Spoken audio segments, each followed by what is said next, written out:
Mensagem do livro Por que tarda o pleno avivamento, de Leonard Ravenhill, uma obra publicada pela editora Betânia. 6º capítulo. Por que tarda o avivamento?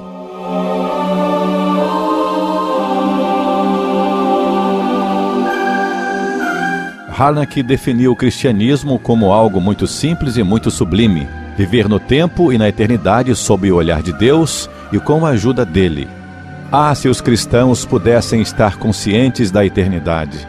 Ah, se pudéssemos viver cada momento sob o olhar de Deus! Se pudéssemos viver tendo sempre em mente o juízo final, e vender tudo o que vendemos tendo em mente o juízo final, e fazer todas as nossas orações, dar o dízimo de tudo o que possuímos, tendo em mente o juízo final. E se nós, pregadores, preparássemos nossas mensagens com um olho voltado para a humanidade perdida e outro para o trono do juízo final, então experimentaríamos um avivamento operado pelo Espírito Santo, que abalaria esta terra e que em pouco tempo salvaria milhões e milhões de vidas preciosas.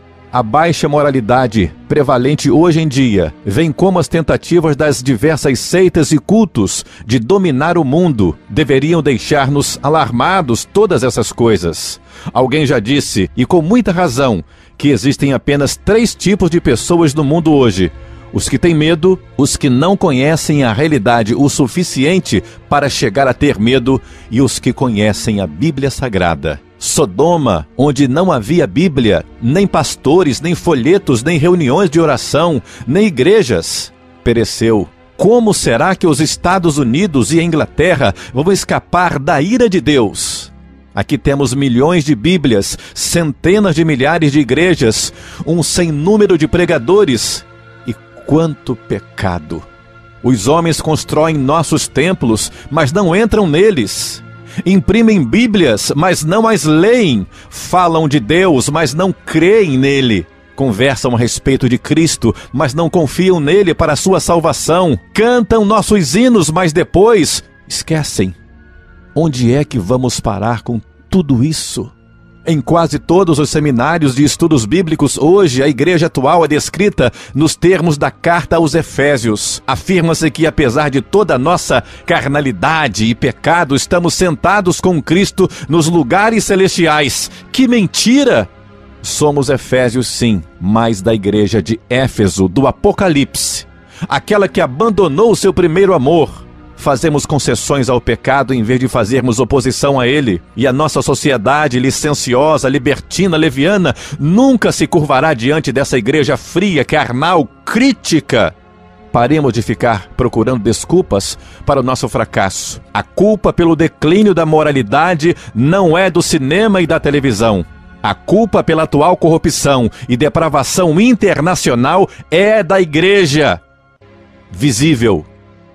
Ela não é mais um espinho nas ilhargas do mundo. E não foi nos momentos de popularidade que a verdadeira igreja triunfou, mas sim nas horas de adversidade como nós estamos vivendo hoje. Como podemos ser tão ingênuos a ponto de pensar que a igreja está apresentando aos homens o padrão estabelecido por Jesus no Novo Testamento, com esse baixo padrão de espiritualidade que ela ostenta? E a pergunta: por que tarda o avivamento? A resposta é muito simples: tarda porque os pregadores e evangelistas estão mais preocupados com dinheiro, fama e aceitação pessoal do que em levar os perdidos ao arrependimento. Tarda porque nossos cultos evangelísticos parecem mais shows teatrais do que pregação do evangelho cristocêntrico, bibliocêntrico. O avivamento tarda porque os evangelistas de hoje têm receio de falar contra as falsas religiões. Elias zombou dos profetas de Baal e debochou da sua incapacidade de fazer chover.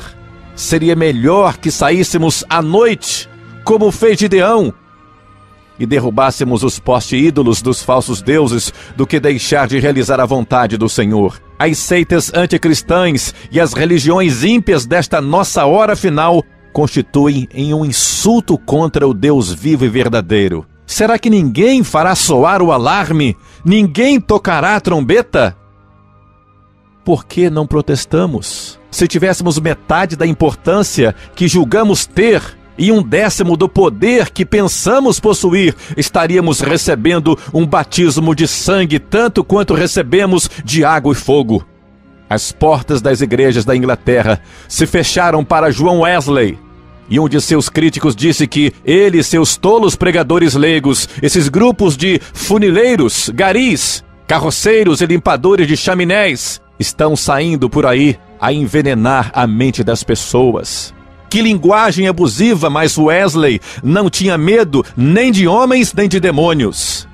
E se Whitefield era ridicularizado nas peças de teatro da Inglaterra da maneira mais vergonhosa possível, e se os cristãos do Novo Testamento foram apedrejados e sofreram todo tipo de ignomínia, por que será que nós, hoje em dia, não provocamos mais a ira do inferno, já que o pecado e os pecadores continuam sempre os mesmos?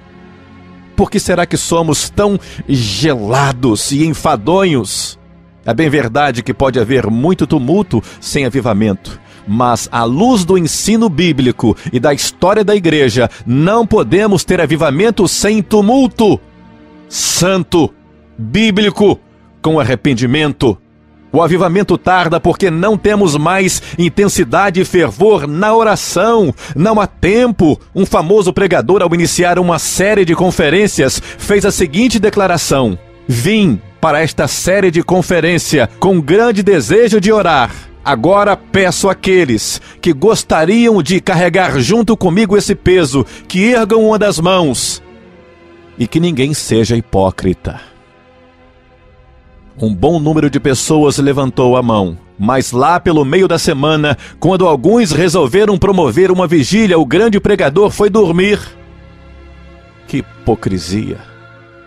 Já não existe mais integridade, tudo é superficial. O fator que mais retarda a vinda do avivamento pleno do Espírito Santo é essa ausência de angústia de alma. Em vez de buscarmos a programação do reino de Deus, estamos fazendo mais propaganda. Que absurdo! Quando Tiago, capítulo 5, versículo 17, diz que Elias orou, estava acrescentando um valioso adendo à biografia dele registrada no Antigo Testamento. Sem essa observação, ao lermos ali, Elias profetizou, nós apenas concluiríamos que a oração não fez parte da vida dele. Em nossas orações ainda não resistimos até o sangue, não mesmo. Como diz Lutero, nem ao menos fizemos suar nossa alma. Oramos com uma atitude tipo, o que vier está bom. Deixamos tudo ao acaso. Nossas orações não nos custam nada. Nem mesmo demonstramos forte desejo de orar. Fica tudo na dependência de nossa disposição e por isso oramos de forma intermitente, sem fervor. A única força diante da qual Deus se rende é a oração. Escrevemos muito sobre o poder da oração, falamos muito sobre o poder da oração, mas ao orar não temos aquele espírito de luta. Nós fazemos tudo, exibimos nossos dons espirituais ou naturais, expomos nossas opiniões políticas ou religiosas, pregamos sermões ou escrevemos livros para corrigir desvios doutrinários. Mas quem quer orar e atacar as fortalezas do inferno? Quem irá resistir ao diabo? Quem quer privar-se de alimento, descanso e lazer para que os infernos o vejam lutando, envergonhando os demônios, libertando os cativos, esvaziando o inferno e sofrendo as dores de parto para deixar atrás de si uma fileira de pessoas lavadas pelo sangue de Jesus? Em último lugar, o avivamento tarda porque roubamos a glória que pertence somente a Deus. Reflitamos um pouco sobre essas palavras de Jesus. Eu não aceito glória que vem dos homens. Como podeis crer, vós, os que aceitais glória uns dos outros, e contudo não procurais a glória que vem do Deus único? João 5, 41 e 44. Chega de toda essa autopromoção nos púlpitos, chega de tanto exaltar meu programa de rádio, minha igreja, meus livros. Ah, que repulsa de demonstração carnal nós vemos nos púlpitos de hoje. Hoje temos o grande privilégio, e os pregadores aceitam isso. Não, eles já o esperam. e se esquecem de que só estão ali pela graça, bondade e misericórdia do Deus único e verdadeiro. E a verdade é que, quando ouvimos tais homens pregar, notamos que nunca ficaríamos sabendo que eram tão importantes se não tivessem sido apresentados como tal. Misericórdia. Coitado de Deus. Ele não está recebendo muita glória. Então, por que ele ainda não cumpriu sua terrível, mas bendita ameaça de que iria vomitar-nos de sua boca? Nós fracassamos, estamos impuros. Apreciamos os louvores dos homens, buscamos nossos próprios interesses. Ó Deus, liberta-nos desta existência egoística, egocêntrica. Dá-nos a bênção do quebrantamento. O juízo deve começar por nós, pelos pregadores. Porque aquele que muito é dado, muito será cobrado. Que o Senhor nos abençoe. Em nome de Jesus.